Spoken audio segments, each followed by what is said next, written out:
नमस्कार, रात के 8 बज रहे हैं। न्यूज 24 पर आप देख रहे हैं राष्ट्र की बात। आपके साथ मैं हूं मानक गुप्ता। पुलवामा हमले के 12 दिन बाद भारतीय वायुसेना ने आतंकी संगठन जैश ए मोहम्मद के खिलाफ आज बड़ी कार्रवाई की। जैश के सबसे बड़े अड्डे को घर में घुसकर मारा है। आज तड़के 4 बजे के आसपास मिराज 2000 लड़ाकू विमानों ने पाकिस्तान की सीमा में घुसकर यह हमला किया। 1971 के बाद पहली बार हमारे लड़ाकू विमानों ने दुश्मन की सीमा में घुसकर हमला किया है। 12 विमानों ने लेजर गाइडेड 6 बम गिराए। पाकिस्तान के खैबर पख्तूनख्वा प्रांत में जैश का सबसे बड़ा आतंकी कैंप तबाह कर दिया। बालाकोट में स्थित इसे मसूद अजहर का साला यूसुफ अजहर चलाता था। भारतीय विदेश मंत्रालय के मुताबिक भारत के इस हमले में कई आतंकी और जैश के सीनियर कमांडर मारे गए। वैसे सुबह से ही पाकिस्तान के गले की हड्डी बना हुआ है। भारत का यह हमला न निगलते बन रहा है न उगलते बन रहा है। पाकिस्तानी सरकार और सेना बार बार कह रही है हिंदुस्तानी विमान आए जरूर थे लेकिन हमारा कोई नुकसान नहीं कर पाए, पर साथ ही जवाबी कार्रवाई की धमकी भी दे रहा है पाकिस्तान। क्या पाकिस्तान भारत से आमने सामने की लड़ाई की ताकत रखता है? राष्ट्र की बात में आज हमारा सवाल यही है, क्या पाकिस्तान के साथ हिंदुस्तान का युद्ध होने वाला है? कल भी हमने यही सवाल पूछा था, लेकिन आज हालात बदल गए हैं क्योंकि आज भारत ने पाकिस्तान में घुसकर आतंकियों के अड्डे पर हमला किया है। क्या वाकई पाकिस्तान से अब युद्ध होगा? पाकिस्तान में जवाबी कार्रवाई की हिम्मत और ताकत है? इसी पर बहस होगी, लेकिन पहले जरा सुनिए कैसे आज विदेश मंत्रालय ने इस हमले की जानकारी दी। In an intelligence-led operation in the early hours of today, India struck the biggest training camp of the Jaish-e-Mohammed in Balakot. In this operation, a very large number of Jaish-e-Mohammed terrorists, trainers, senior commanders and groups of jihadis who were being trained for Fidaiin action were eliminated. This facility at Balakot was headed by Maulana Yusuf Azhar, alias Ustad Ghori, the brother-in-law of Masood Azhar, chief of the JEM. सौगंध मुझे है मिट्टी की, मैं देश नहीं मिटने दूंगा। मैं देश नहीं रुकने दूंगा, मैं देश नहीं झुकने दूंगा। मेरा वचन है भारत मां को, मेरा वचन है भारत मां को, तेरा शीश झुकने नहीं दूंगा। जाग रहा है देश मेरा, हर भारतवासी जीतेगा। सौगंध मुझे इस मिट्टी की, मैं देश नहीं मिटने दूंगा।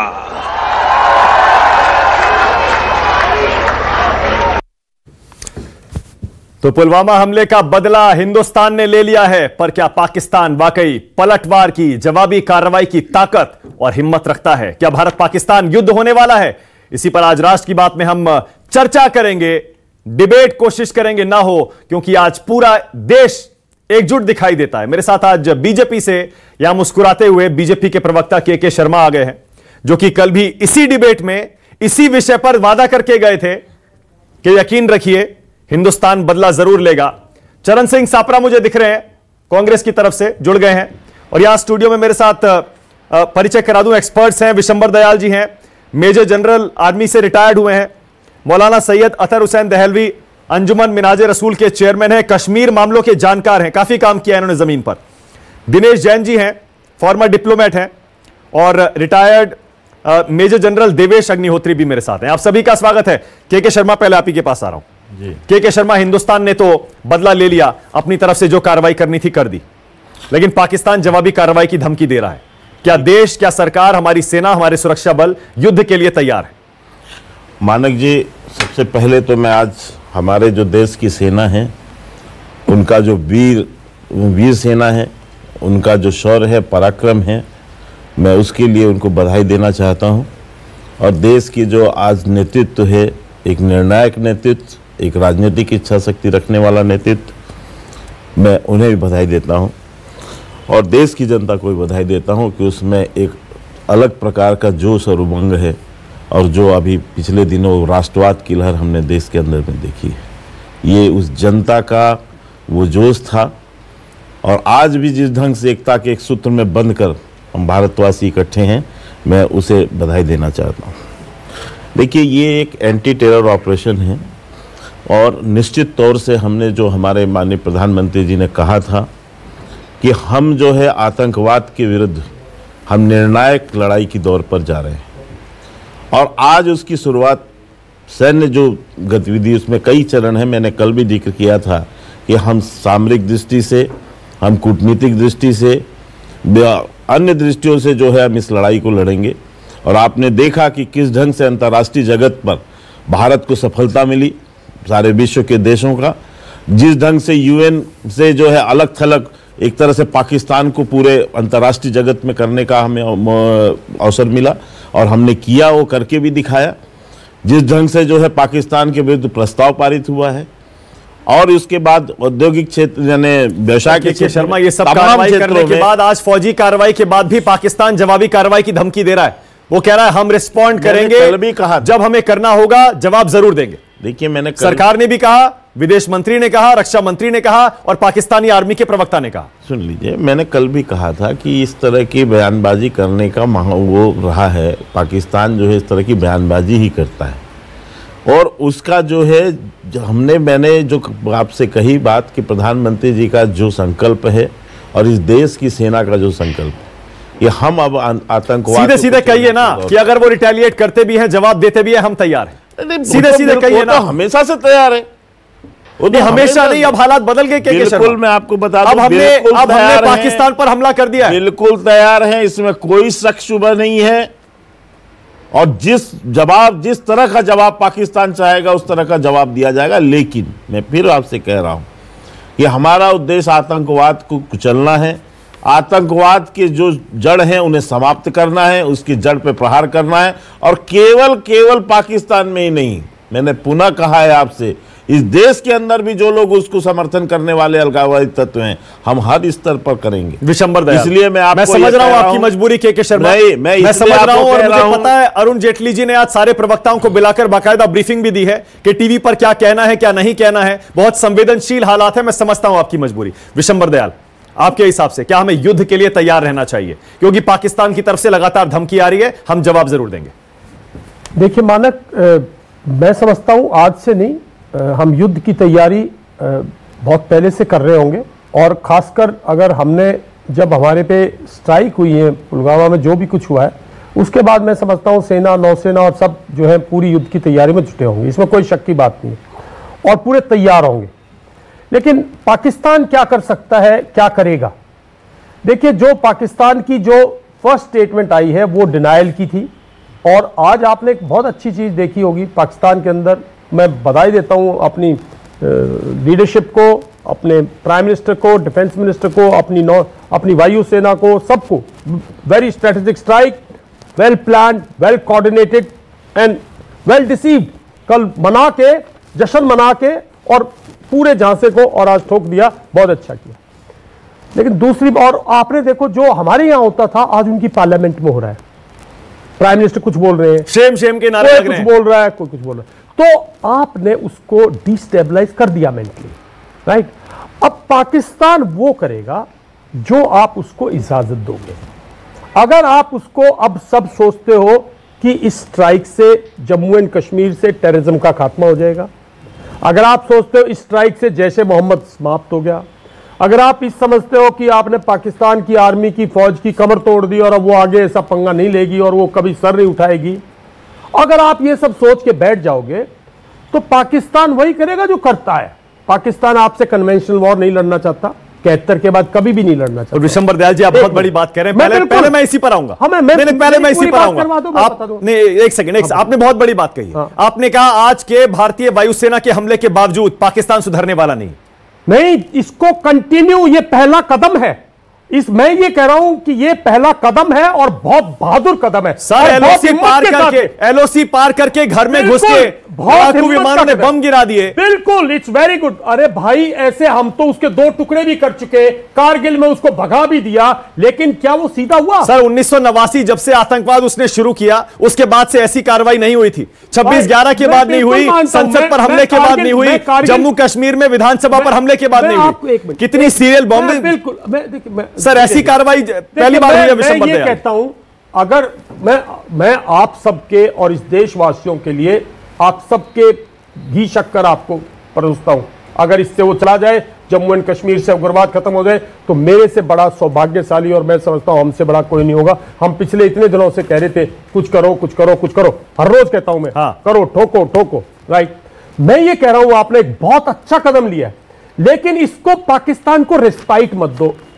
पूरी वॉर में स्ट्रेटेजिकली आपने उसकी पॉलिटिकल लीडरशिप को डिस्टेबलाइज कर दिया, टैक्टिकली आपने उसके कैंप्स डिस्ट्रॉय कर दिए, और इंटरनेशनली आपने एक मैसेज दे दिया कि भारत जो है किसी प्रेशर में नहीं है। अगर भारत के साथ पाकिस्तान अपनी मंशा नहीं बदलेगा तो भारत ये कार्रवाई काबिल। बिल्कुल ठीक है। तो आपको इसमें उसको रिस्पाइट नहीं देना। अगर आपने रिस्पाइट दे दी और 2 महीने बाद उसने फिर ये कुछ कर दिया जम्मू एंड, तब आप क्या करेंगे? तो क्या जवाब दोगे? बिल्कुल सही। अपने आप को क्या जवाब दोगे?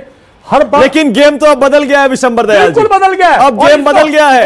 लेकिन अब पाकिस्तान ही नहीं, पूरी दुनिया में संदेश चला गया है, अगर आतंकी हमला होगा भारत घुस के मारेगा। बिल्कुल। और गेम बदल गया है। और इस संदेश के साथ उसकी सेना को और संदेश दीजिएगा कि भाई ये एक ट्रेलर। और आज तो मैं बल्कि चरण सिंह सापरा और उनकी पार्टी को भी सलाम करता हूं। आज मैं कांग्रेस पार्टी और सारे विपक्षी दलों को सलाम करता हूं। चरण सिंह सापरा, बहुत शुक्रिया इस डिबेट में आने के लिए। जिस तरह से आज सरकार के साथ खड़े हुए हैं, एक आवाज मतभेद की आज देश में सुनाई नहीं दी है। सबने हमारी वायुसेना के उस बेड़े को, लड़ाकू विमानों के पायलटों को सलाम किया है और पूरी तरह से सरकार के साथ खड़े हो गए। क्या युद्ध के लिए हम तैयार हैं चरण सिंह सापरा? क्योंकि पाकिस्तान हमले की धमकी दे रहा है, जवाबी कार्रवाई की धमकी दे रहा है। देखिए मानक जी, सर्वप्रथम तो मैं वायुसेना के सभी जवान और वायुसेना के जो चीफ है, ये सभी लोगों के, ये थोड़ा एको हो रहा है, एको ठीक करा दीजिए। इनके पराक्रम को मैं सैल्यूट करता हूं और मैं उनको पूरी तरह से, कांग्रेस पार्टी ने हमेशा सपोर्ट किया। राहुल गांधी जी ने पहले भी कहा था कि आतंकवाद के प्रति और पाकिस्तान के प्रति सरकार जो भी पॉलिसी बनाए, जो भी एक्शन ले, हम देश के साथ खड़े हैं, देश की मिलिट्री के साथ, आर्मी के साथ खड़े, डिफेंस फोर्सेस के साथ खड़े हैं और हम सरकार के साथ खड़े हैं। तो वो स्टैंड पर हम आज भी हैं। लेकिन बहुत बड़ी बात अभी विशंबर दयाल जी कह रहे थे कि केवल इस बात को सोच करके और इस चीज को देख करके हमको चुप नहीं बैठना है। हमको एक टेरर डिटरेंट पॉलिसी बनानी पड़ेगी, एक कॉम्प्रिहेंसिव कंसिस्टेंट पॉलिसी बनानी पड़ेगी, क्योंकि ये पाकिस्तान सुधरेगा नहीं। पाकिस्तान की औकात नहीं है कि वो हिंदुस्तान पर हमला कर दे, लेकिन वो इसी तरह की प्रॉक्सी वार चालू रखेगा। इसीलिए हमको एक उस लाइन में कॉम्प्रिहेंसिव और कंसिस्टेंसी रखनी पड़ेगी। लेकिन वो प्लान तो चरण सिंह सापरा बन गया लगता है। एक चरणजीत सिंह सापरा, वो प्लान सर्जिकल स्ट्राइक 2016 और एयर सर्जिकल स्ट्राइक 2019, ऐसा लगता है वो प्लान तो अब बन गया है। हिंदुस्तान की पाकिस्तान नीति पूरी तरह से साफ दिखती है। अब अगर उन्होंने छेड़ा तो छोड़ेंगे नहीं। मानक जी, इस बार चरण सिंह सापरा, इस बार आप भी मानेंगे, बहुत बड़ा हमला भारत ने पाकिस्तान पर किया है और लगातार हम दिखा भी रहे अपनी टीवी स्क्रीन पर। सिर्फ पीओके नहीं, इस बार पाकिस्तान के प्रांत खैबर पख्तूनवा में घुसकर मारा है हमारे विमानों ने। इसका मतलब इस बार पूरी तरह से भारत तैयार है, आतंकवाद के खिलाफ लड़ना है। आप अगर आतंक का नष्ट नहीं करेंगे, आतंक को, हम आपके घर में घुस के मारेंगे। मानक जी, मैं इसका उत्तर देना चाहूंगा। 2016 की सर्जिकल स्ट्राइक और 2019 की मानक जी, ये दोनों जो स्ट्राइक हुए, हम इसका स्वागत करते हैं, लेकिन ये रिटेलिएशन है, ये हमारा एक्शन नहीं है। एक्शन ये है कि हम प्रिवेंटिव मेजर्स हमको लेते रहना पड़ेगा। हमको इस तरह की पॉलिसी बनानी पड़ेगी जिसमें डिप्लोमेटिक बैन भी आएगा, इकोनॉमिक बैन आएगा, जिसमें क्रॉस बॉर्डर ट्रेड जो है वो भी हमको बंद करनी पड़ेगी, क्योंकि जो क्रॉस बॉर्डर ट्रेड है उसी से मैक्सिमम हथियार और पैसा आता है।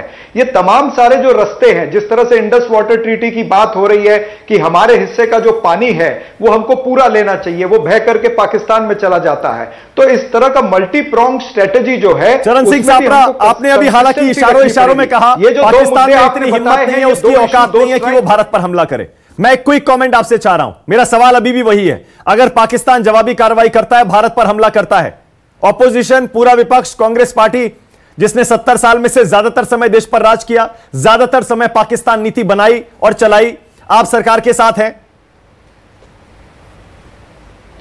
बिल्कुल हम सरकार के साथ खड़े हैं। जिस तरह से पूरी सरकार हमारे साथ 1947 में, 65 में, 71 में पूरा देश इकट्ठा खड़ा था, उसी तरह से आज हम भी इस सरकार के साथ और देश के साथ पूरी तरह से खड़े हैं। इससे कड़ा संदेश और क्या हो सकता है पाकिस्तान के लिए? इससे कड़ा संदेश नहीं हो सकता। पूरा हिंदुस्तान एक है, चुनाव सर पर है, फिर भी कोई राजनीतिक मतभेद फिलहाल नजर नहीं आता। जनरल अग्निहोत्री, आपके हिसाब से सर देखिए ऐसा है, ये जो क्या पाकिस्तान जवाबी कार्रवाई करेगा? देखिए ये सबसे बड़ा स्ट्रेटेजिक टर्निंग पॉइंट है कि आपने इसके लिए गवर्नमेंट और हमारी जो आर्म फोर्सेज है बहुत बधाई के पात्र है कि हमने क्रॉस करके उनके स्ट्राइक मारी है। देखिए लड़ाई कभी ऑप्शन नहीं था, इसलिए नहीं था कि ऐसे नहीं होता कि आप सुबह उठ गए तो लड़ाई के लिए चढ़ पड़े। कम से कम आपको 6 से 8 महीने का प्रिपरेशन चाहिए। सर्जिकल स्ट्राइक जो हमने पहले की वो भी 10 दिन में की थी? नहीं, 10 दिन की तैयारी में नहीं, ये तो एयर सर्जिकल स्ट्राइक है। जो ऑपरेशनल सर्जिकल स्ट्राइक है उसके लिए कम से कम 4 से 6 हफ्ते का आपको टाइम चाहिए। क्विकेस्ट टाइम के अंदर, इतने शॉर्ट टाइम के अंदर क्या ऑप्शन था? वो था air strike and less risky operation. Ground operation always risky, this is the लेस्ट risky. Now मुझे सर ये बताइए, पाकिस्तान अब एस्केलेट करेगा या नहीं करेगा? पाकिस्तान का ऐसा है, पाकिस्तान खुद वॉर के लिए नहीं जाना चाहेगा बिल्कुल, क्योंकि उसकी इकोनॉमी वेरी वीक है। War is not an option for Pakistan. क्या हमने पाकिस्तान को फंसा नहीं दिया? क्योंकि हमने नॉन मिलिट्री प्रीएम्प्टिव स्ट्राइक किया है। बिल्कुल फंसा हमने दिया। उनके मिलिट्री ठिकानों को निशाना नहीं बनाया है। यस, बिल्कुल हमने फंसा दिया आतंकियों है। के अड्डे को निशाना बनाया है। अब पाकिस्तान अब एक बार नहीं 10 बार सोचेगा, नहीं करेगा कुछ। उसकी साइक कैसी है, कुछ ना कुछ जरूर करेगा। कुछ ना कुछ क्या कर सकता है? हो सकता है वो एयर स्ट्राइक करे, किसमें? लिमिटेड उस पर एलओसी के अंदर। फिर दबाव हमारे ऊपर होगा जवाब देने का। फिर बिल्कुल, अगर लेकिन उसको ये पता है कि अगर वो 1 कदम रखेगा तो हम 4 कदम रखेंगे। अगर वो 1 थप्पड़ मारेगा हम उसको 4 थप्पड़ मारेंगे। यानी जंग शुरू करने की पूरी जिम्मेदारी इस बार पाकिस्तान की होगी पूरी। लेकिन क्योंकि हमने सिर्फ बदला लिया है और हमने प्रीएम्प्टिव स्ट्राइक किया है। बिल्कुल, एंड नॉन मिलिट्री, क्योंकि हमने पाकिस्तानी सेना के किसी ठिकाने को टच नहीं किया है और ना ही सिविलियन एरियाज को नुकसान पहुंचाया। अगर एक्सकेलेशन मैट्रिक्स उसके पास है, अगर वो उसको थोड़ा बढ़ाएगा तो हम उसको और बढ़ाएंगे, और बढ़ाना चाहिए। Message is very clear that if you hit will hit you across. Okay, Dinesh Jain, आपको क्या लगता है सर? मैं इस बात से पूरी तरह से सहमत हूं कि पाकिस्तान के पास इस घटना से कोई कारण नहीं है भारत के ऊपर किसी तरह की कार्रवाई करे। वो तो कहते हैं कि हमारे देश में टेररिस्ट कैंप है ही नहीं, जो चीज है नहीं उस पर हम कैसे अटैक कर सकते हैं? पर सर हमने उनकी एलओसी पार करके हम बाकायदा पाकिस्तान के अंदर घुसे हैं, बम गिरा के आए। मैं ये कहना चाहूंगा, ये हमला तो है पाकिस्तान। पहली बात मैं ये कहना चाहूंगा, ये पाकिस्तान पर हमला नहीं है। सर कैसे नहीं है? पाकिस्तान पर हमने पीओके में नहीं सर, हमने खैबर पख्तूनवा उनका रेगुलर प्रोविंस है, उसमें बम गिराया है। पाकिस्तान पर हमला नहीं है, पाकिस्तान में जो टेररिस्ट कैंप है उसके ऊपर हमला किया है, क्योंकि वो हमारे पर अटैक कर रहे हैं बार बार। और पाकिस्तान कहता है कि हमारे पास इस बात का कोई सबूत नहीं है। जिसका सबूत नहीं है, जो चीज है नहीं, उसके ऊपर हम कैसे आक्रमण कर सकते हैं? इसलिए पाकिस्तान के पास कोई वजह नहीं है, कोई रीजनेबल रैशनल वजह नहीं है भारत पर इसके लिए रिटेलिएट। कह रहे हैं वो तो रिटेलिएट करेंगे, लेकिन जवाब देंगे जरूर। लेकिन पाकिस्तान का जो 70 साल से रवैया चल रहा है, उनकी नीतियां बहुत समझदारी की नहीं रही हैं। कोई समझदार इंसान या देश इस तरह की नीतियां नहीं अपनाएगा जो पाकिस्तान ने अपनाई है। इसलिए इस बारे में पूरी तरह से दावे से नहीं कहा जा सकता है कि इस तरह की हरकत फिर नहीं करेंगे या भारत के खिलाफ कुछ कार्रवाई नहीं करना चाहेंगे। लेकिन अलग थलग पड़ा है दुनिया भर में सर पाकिस्तान, इतना आप भी जानते हैं। नहीं, इतना चाइना ने भी आज खुलकर हिंदुस्तान का समर्थन किया। इतना अलग थलग नहीं है, क्योंकि पाकिस्तान की कहीं से कोई ऐसी आवाज नहीं आई जिसमें हिंदुस्तान को कहा गया होगा कि आपने एलओसी पार क्यों किया, पाकिस्तान में क्यों कह रहे हैं। ऐसी कोई आवाज कहीं से नहीं आई दुनिया में। वो बात बिल्कुल सही है, लेकिन वो अलग थलग वाली बात नहीं है। सबसे बड़ी बात यह है कि हमको ऐसी कार्रवाई करनी चाहिए जैसा कि बिशंबर जी ने और सप्रा जी ने भी सलाह दी है कि आगे से पाकिस्तान इस तरह की हरकतें ना कर सके। हमें उसके लिए टाइम आ गया है कि उसके लिए हम कार्रवाई करें। और दूसरी चीज़, हमें कश्मीर में स्थिति को बदलने की लिए पूरी तरह से प्रोएक्टिव पॉलिसी अपनानी पड़ेगी। ठीक है मौलाना दहलवी, कल भी आप इसी डिबेट पर थे और हम कल यही सवाल पूछ रहे थे कि क्या युद्ध होने वाला है। आज लेकिन हालात बदल गए मौलाना दहलवी, अब हमने जवाबी कार्रवाई कर दी है। देखिए, सबसे पहले तो मैं इंडियन एयरफोर्स को मुबारकबाद देता हूं। और आपको मालूम होना चाहिए कि 20 साल का हमारा मुतालबा था और आज अटल बिहारी वाजपेयी जी से अंजुमन ने श्रीनगर अधिवेशन में कहा था कि एलओसी पार कीजिए। करगिल के समय हमने 99 करगिल के समय बिल्कुल अकेली मुस्लिम ऑर्गेनाइजेशन थी जिसने अपना अधिवेशन श्रीनगर में करा। और 20 साल बाद देखिए दो चीजें, बहुत बड़े एक्सपर्ट यहाँ मौजूद हैं जो अभी आप फरमा रहे थे, ईरान और अफगानिस्तान का जो इस पर रद्दअमल आया है वो बहुत अहम है। अफगानिस्तान ने यह कहा कि अगर आप ऑपरेशन हतफ और ऑपरेशन ज़र्ब खैबर पख्तून में उन आतंकवादियों पे चला रहे जिनको आप कहते हैं कि हमारी तरफ से आ रहे और आपके यहाँ गड़बड़ करते हैं, तो फिर भारत को हक क्यों हासिल नहीं है कि उसके हिस्से में जो लोग करते हैं उस पर वो ऑपरेशन करें।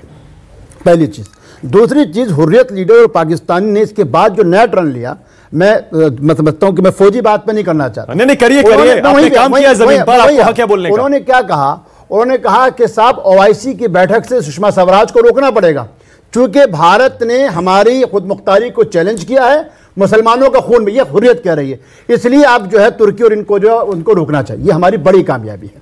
तीसरी अहम बात यह है, मैं आपसे थोड़ा सा इख्तलाफ करते हुए कहता हूं कि आज की तारीख में जो 71 में हमारा हाल था, देखिए भारतीय सेना हमेशा सक्षम रही है। 1965 में लाहौर के उनके घरों तक हम पहुंच चुके थे, वहां के पुलिस थानों पे झंडे लहरा रहे थे। जनरल नियाजी बेचारे शर्म के मारे कभी पूरी जिंदगी बाहर पब्लिक लाइफ में नहीं आए कि हमने किस तरीके से जो करा था। तो भारतीय सेना ने जो आज करा वो पूरी ईमानदारी से करा। मैं समझता हूं खैबर पख्तून में, बल्कि उनको तो ये बात तो आज जो तहकील दी जो अफगानिस्तान ने कही वो बड़ी अच्छी बात की। उन्होंने कहा वक्त आ गया है कि ईरान, अगर पाकिस्तान अपना वजूद चाहता है तो भारत, अफगानिस्तान और ईरान मिलकर एक ज्वाइंट ऑपरेशन चलाए इसके खिलाफ, ताकि इन सारे आतंकवादी शिविरों को खत्म करें। और अंतिम और आखिरी बात, कश्मीर अभी भी नहीं सुलझाए। सही कह रहे हैं। सिर्फ कश्मीर नहीं है मानक, हमको एक बड़ी फिक्र है जिसकी तरफ मैं शर्मा जी की तवज्जो दिलाता हूं। नॉर्थ ईस्ट में चाइना अब इस्लाम के नाम पे नहीं, अंदरूनी तौर से जो कुछ कर रहा है पिछले 10, हमको उस पर भी निगाह रखनी पड़ेगी। और इन सबको सुषमा जी से मैं उम्मीद रखता हूं कि सरकार जारी, सुषमा जी पूरे पक्ष के साथ वही बात रखें जो अटल बिहारी वाजपेयी नरसिम्हा राव सरकार में कहा था, भारत एक साथ खड़ा हुआ है। लेकिन एक बात बताइए आज मौलाना दहलवी, क्या आज आप खुश नहीं है? भारत जो आपने केंद्र सरकार को सुझाव दिया था एलओसी पार करके मारना चाहिए, मैं तो समझता हूं आज ये तस्वीरें जो ऊपर मैं दिखा रहा हूं एनिमेशन के जरिए, देखिए हमारे लड़ाकू विमान न सिर्फ पीओके में गए हैं मौलाना दहलवी, मैं बार बार एक ही बात कह रहा हूं, पीओके नहीं, पाकिस्तान में घुस के बम गिरा के आए हैं। अगर पाकिस्तान का यह दावा मान भी ले हम कि कोई नुकसान नहीं हुआ, मान लेते हैं कोई नुकसान नहीं, हमारी सक्षमता की बात, कितना बड़ा संदेश, बिल्कुल कितना बड़ा संदेश है ये मानक। आज मैं कहता हूं घर में घुस के मारे, सियासी बात ना मनाए सर, मैं वही कह, इसको सियासी बात ना मनाई जाए तो मैं दो बातें कहूंगा और आप पूरा समझता, पूरा पैनल मेरे साथ हो कि आज 56 इंच का सीना सिर्फ एक व्यक्ति के नहीं हर भारतीय का हो गया। बिल्कुल सही। पहली चीज। दूसरी चीज ये कि हमारे पूर्वजों ने जो भी काम करा, क्या वो बोफोर्स था, ये मिराज था, हमारे से पहले भी जो काम कर गए वो इतना अच्छा करके गए। जाहिर है, क्या कारगिल में बोफोर्स हो या इस स्ट्राइक में मिराज हो, पिछलों ने भी इस देश को मजबूत करा, ये भी देश को मजबूत कर रहे हैं और हम सब अपने देश की मजबूती के लिए एक साथ खड़े रहे। बिल्कुल सही है। के शर्मा, सबसे जरूरी है स्ट्रेटेजिक डिसीजन लेना। It is strategic. क्या पाकिस्तान नीति हमेशा के लिए बदल गई है हमारी? Actually it is a turning point.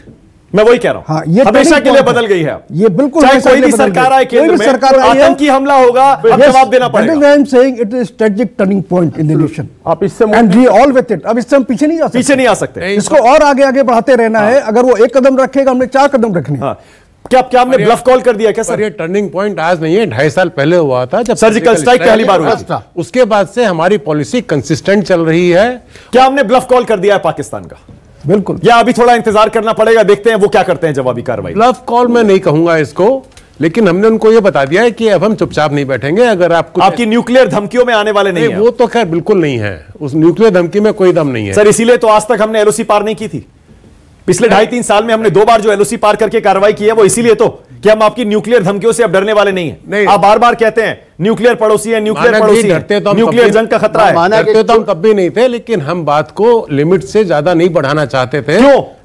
क्योंकि उसका कोई लड़ाई 26/11 सर, पार्लियामेंट पर हमला, वाजपेयी जी की सरकार के सामने लोकतंत्र के मंदिर पर हमला हो गया, घर में घुस के दिल्ली में मार के गए उनके आतंकी, उसके बाद भी हम नहीं हिले। 26/11 मुंबई में बताइए सैकड़ों लोग हमारे मार दिए, तब भी हम नहीं हिले। बिल्कुल सही कह रहे हैं आप। तो सर ये पाकिस्तान नीति तो बदल गई, अब बदली गई है, लेकिन 2.5 साल से बदली हुई नहीं मानक। मैं थोड़ा सा इसमें देखिए, हमको बात माननी पड़ेगी। पहली चीज, नरसिम्हा राव सरकार का ये पार्लियामेंट के अंदर इस बात को पास कराना कि अधिकृत कश्मीर जो ऑक्युपाइड है वो हमारा हिस्सा है, कश्मीर नीति की पहली वो थी। दूसरी चीज, आप कितना आज विचारों को वो कीजिए, हम एलओसी क्यों पार किए, ये तो फौजी लोग तो अपना तरीका बताएंगे। एलओसी पार करने की बुनियादी वजह यह है कि यूनाइटेड नेशन तमाम नेहरू को कितना आप कहिए, लेकिन उसके बावजूद हमको यह अधिकार हासिल है कि हम उसको अपना हिस्सा कहते हैं, लेकिन पाकिस्तान आज भी उसको अपना हिस्सा नहीं कहता। मैं तो उससे भी एक कदम आगे जा रहा हूं। इंडियन एयरफोर्स के लड़ाकू विमानों ने पीओके नहीं पाकिस्तान में घुस के हमला किया है। ये पीओके की बात नहीं है, खैबर पख्तूनख्वा पाकिस्तान का प्रोविंस है। देखिए महत्व इस बात का है कि टेररिस्ट कैंप कहां पे, नॉन मिलिट्री ऑपरेशन, चाहे पीओके में हो चाहे किसी जगह पे हो, हमने वहां जाकर हिट किया। That is the issue. के शर्मा हमेशा के लिए बदल गई है पाकिस्तान की नीति। मैं आपको मानक जी यही बात कह रहा था। देखिए आज देश के अंदर में एक ऐसा नेतृत्व बैठा है, ऐसी निर्णायक सरकार बैठी है जो किसी भी तरह के इस तरह के हरकतों को अब बर्दाश्त करने वाली नहीं। इसीलिए आप बिल्कुल सही कह रहे हैं, हमने पाकिस्तान नीति जो है, पाकिस्तान की नीति के प्रति हमारी नीति बिल्कुल स्पष्ट है। और केवल पाकिस्तान नहीं, मूल रूप से पाकिस्तान के आतंकवाद सीमा पार जाहिर है, बिल्कुल तो हमारी नीति हमें पाकिस्तान से के शर्मा पूरी दुनिया जानती है, एक ही तो समस्या है बस। तो आखिर हमारे ही तो भाई थे, तो हमसे ही तो अलग होकर वो देश बना। आपसे एक ही समस्या है आतंकवाद, उसके अलावा और समस्या क्या है? जब हमने पहला सर्जिकल स्ट्राइक किया था, और वो भी उस सर्जिकल स्ट्राइक के दौरान हमने उनको प्रॉपर संदेश दिया था, लेकिन ठीक है उन्होंने फिर से गलती की, तो हमने पुनः जो है उन्हें उसको समाप्त करने की बात की और इस निर्णायक लड़ाई को हमने आगे बढ़ाया। अब क्या जंग का खतरा मोल नहीं ले लिया? नहीं, मैं आपको पुनः बता दूं कि देखिए जंग से कोई देश ये डरने वाला नहीं। जंग का खतरा तो पाकिस्तान को होना चाहिए, उसको है, और वो एस्केलेट करेगा। और मैं आपको एक चीज बता दूं नहीं है कि ये जो अभियान प्रारंभ हुआ है, चाहे हमने कश्मीर के अंदर ऑल आउट ऑपरेशन किया हो, या अब जिस ढंग से हम जो स्पष्ट रूप से सीमा पार जाकर जो है आतंकियों को समाप्त कर रहे हैं, ये रुकने वाला नहीं है। ये निर्णायक नेतृत्व का निर्णय है, देश पूरा संकल्पबद्ध है और विश्वास के साथ हम इस कार्रवाई को और आगे बढ़ाएंगे। निश्चित तौर से हम आपको बता देना चाहते हैं, चाहे पाकिस्तान हो, चाहे मैंने पुनः कहा, चाहे उसका आतंकवाद का समर्थन करने वाले अन्य लोग हों, उनको ये समझ लेना चाहिए कि अब उनकी इस तरह के हरकतों को बिल्कुल बर्दाश्त नहीं किया जाएगा और उनको कुचल कर ही छोड़ा जाएगा। ठीक है विशंबर दयाल जी, पाकिस्तान का ये ब्लफ है या वाकई इसमें जैसा दिनेश जी कह रहे थे कुछ सच्चाई हो सकती है? हो सकता है दबाव पाकिस्तान की सरकार पर, सेना पर इतना बने कि वो जवाबी कार्रवाई के लिए मजबूर हो जाए, किसी भी तरह की कार्रवाई। देखिए जो स्टेटमेंट आई है ना पाकिस्तान से, जो स्टेटमेंट आई है वो स्टेटमेंट पाकिस्तान से आई है वही कि डिनाइल, फर्स्ट स्टेटमेंट डिनाइल की थी, कंप्लीट डिनाइल। सेकंड स्टेटमेंट वो कहता मैं वहां जाके दिखा सकता हूं आपको कुछ नहीं हुआ। थर्ड स्टेटमेंट है कि भाई वहां से भी आई है कि हाँ क्रॉस आए, अटैक आए और टेररिस्ट कैंप पे वो हुआ। वहां की पार्लियामेंट में ऑपोजिशन पूछ रही है, उनको घेर रही है। यानी शाम होते होते समझ में आया कि हुआ क्या? नहीं, मैं उनको पता है क्या हुआ, ऐसा नहीं है। ये क्या कहना क्या कहना नहीं, जो कह रहे हैं एक बयान बात, अच्छा चलो एक छोटी सी बात बता। वहां के रक्षा मंत्री का बयान आया और वो बयान किस रंग का है आप समझ सकते हैं। उन्होंने कहा कि हमारी वायुसेना तैयार थी, अंधेरा था है, और अंधेरे के कारण हम दुश्मन की तबाही नहीं समझ पाए और इसलिए आगे यदि भारत ने ऐसा किया तो हम करेंगे। मैं आपको बता दूं ये दर्शाता है मानक जी कि आज पाकिस्तान एक तरह से जो है बौखलाहट पर है। तो मुझे तमाचा मारना मैं तुम्हें मार दूंगा, हालत हो गई और इस कार्रवाई से वो हिला हुआ। देखिए मानक, मैं थोड़ा सा कुछ चीजों पे पैनलिस्ट से भिन्न बोल रहा हूं इस सब्जेक्ट पे। पहली बात तो है कि उसने डाइल्यूट करके पूरी स्टेटमेंट, ठीक है, और उसका कोई इरादा इससे नहीं लगता कि वो कोई जवाब भी कार्रवाई करेगा, क्योंकि हमारा फायदा इसमें है कि वो उसको मोबिलाइज करो, उसको जैसे 2002 में हमने कुछ नहीं किया, लड़ाई भी नहीं की, पर मोबिलाइज किया, उसकी इकोनॉमी पे असर पड़ता है, उसको वॉर पे लाओ, मेरा मानना है उसको और ड्राई आउट करो। कहते हैं उसके पास 7 दिन का है, 8 दिन का है, 20 दिन का फॉरेन फंड है, तो लाओ ना, उसको और भी करो, उसके हाथ खड़े करवाओ, बिल्कुल मेरा मानना है। दूसरी बात जो मैं कह रहा हूं ना, इस स्टेटमेंट की सपोर्ट हमारी ऑल पार्टी मीट के बाद सुषमा जी ने जो स्टेटमेंट दी है ना, इसका मतलब वो स्टेटमेंट भी उसको एक विंडो दे रही है कि भैया निकल जा तू, निकल जा, हाँ तू ये जो स्टेटमेंट दी है कि भाई हमने तो नॉन मिलिट्री, अभी जनरल साहब खुद बोल रहे नॉन मिलिट्री, देखिए एक आर्मी के लोग बोल रहे जगह जगह एयरफोर्स के नॉन मिलिट्री। अरे भाई एयरफोर्स नॉन मिलिट्री नहीं है, कोई बोइंग उससे तो एयर इंडिया से तो नहीं गए ना बम डालने। अरे भाई हमने मिलिट्री पावर यूज की है, एयर पावर यूज की है, across the LC across the I भी यूज की है, एक्ट ऑफ वॉर है। तो बोलो तो भाई इसमें उसको विंडो एक अभी जो हम देख रहे, मैं ये कह रहा हूं इंदिरा गांधी और पुराने लोगों को सब क्रिटिसाइज करते आए हैं, क्योंकि हर नालायक औलाद उठा के माँ बाप को क्रिटिसाइज करते हैं कि उन्होंने हमारा दिल्ली में घर क्यों नहीं दिया, हमारा भी घर जो है वो वहां उधर होना चाहिए था, ये होना चाहिए था। मेरी बात सुन लो, मैं कहता हूं जो जब हालात थे उस हालात से वो इतने ही पैट्रियोटिक लीडर्स थे, बिल्कुल ठीक है, सब पैशन था, बिल्कुल ठीक और देश ऐसे ही आया है। ये देश की बिल्कुल सही कह रहे हैं, Rome was not built in a day, India has not been built over. मैं बिल्कुल नहीं मानता। मेरे को एक शब्द से आपत्ति है, मैं सब जवाब दे दूंगा। मुझे एक शब्द से आपत्ति है, यहां तक कहते हैं आर्मी में, मुझे एक शब्द से आपत्ति है रामदयाल जी की। बोलिए। नहीं देखिए नालायक मेरे पास टाइम भी खत्म जो इन्होंने बात उसकी नहीं है। नहीं आपको तो कहा नहीं, नालायक नहीं कह रहे, वो ये नहीं कह रहे, मैं तो जनरली हर बेटा अपने माँ बाप को नालायक कहता है। मेरे गांव में बेटा कहता है, वो ये कह रहे हैं। अरे मेरे गांव में 90% लोग कह रहे हमारे बुजुर्गों ने जमीन क्यों बेची पहले। हम लोग कभी नहीं कहते, हम तो कहते हैं देखिए बात ऐसी है, देखिए हमें प्रूव करना ये जिंदगी है। मैं समझ गया सर, लेकिन अगर पाकिस्तान का इलाज, लेकिन don't let them go now, don't let Pakistan go out of this loose. नहीं, मैं 10 सेकंड में एक बात कहता हूं जिसको आपने कहा पहले, आप लोग इलेक्शन लड़ो कुछ भी करो। लेकिन सर कश्मीर पुलवामा के बाद जो ऑल पार्टी डिसीजन हुआ, जो रेजोल्यूशन आया, हमने उसकी भी सहमति नहीं थे, और आज भी जो आया है, मैं सरकार से कहता हूं जब मिलिट्री इतनी ताकत दिखा रही है तो आपको भी पूरी ताकत के साथ उनके पीछे खड़ा होना पड़ेगा कि हमने ये काम करा है। जब तक नहीं बताएंगे आंख में आंख डाल के, हम तो कह रहे हैं। मैं विशंबर दयाल जी आपकी बात से, और जैसा दिनेश जी ने कहा बिल्कुल सही है, फौज ने अपना काम कर दिया, राजनीतिक इच्छा शक्ति दिखाकर सरकार ने अपना काम कर दिया। अब कूटनीतिज्ञों को तय करने दीजिए कि आगे पाकिस्तान को कैसे हैंडल करना है। बहुत बहुत शुक्रिया राष्ट्र की बात में आ जाने के लिए। चरण सिंह सापरा, विशंबर दयाल, के शर्मा सर, आपका भी, मौलाना देलवी, दिनेश जी, बहुत बहुत शुक्रिया।